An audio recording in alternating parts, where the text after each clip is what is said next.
The IEA today assumes, that's the International Energy Agency, suggests that we're going to need to double the size of the grid in terms of its capacity to deliver energy to consumers in a manner which is a resolution to the energy trilemma, that is, to be cheap, reliable and green. Today, existing energy systems are constrained to about 30% of their generation being renewable.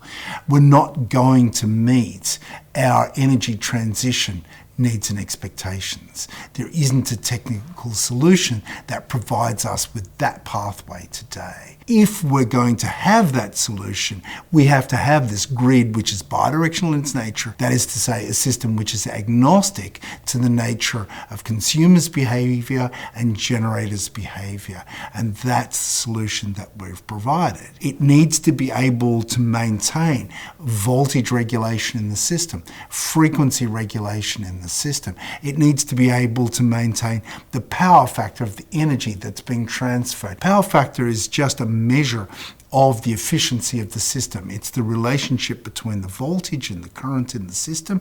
If you get that ratio right, you can transfer very much more energy across the same infrastructure.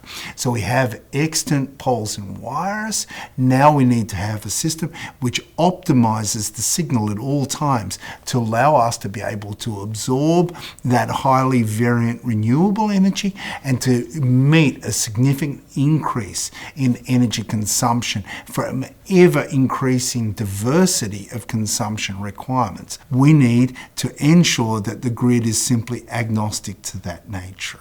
So if what we can do is provide an optimal waveform at all times, independent of the behaviour of the generator and the consumer, then we can significantly increase the amount of energy that the electricity system can provide.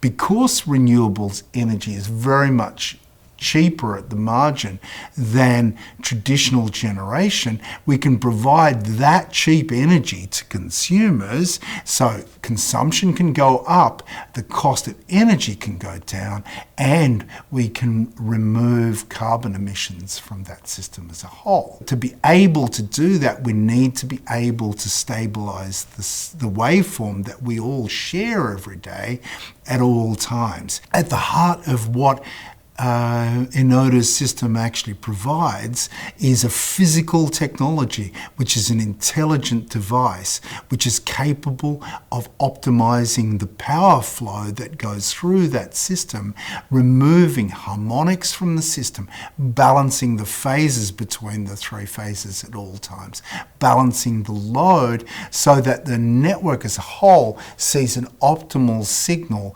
between generation and consumption. So how a prime exchanger does what no one's done before is both quite simple to define and extraordinarily technically difficult to deliver. And that's the breakthrough that ENODA has achieved.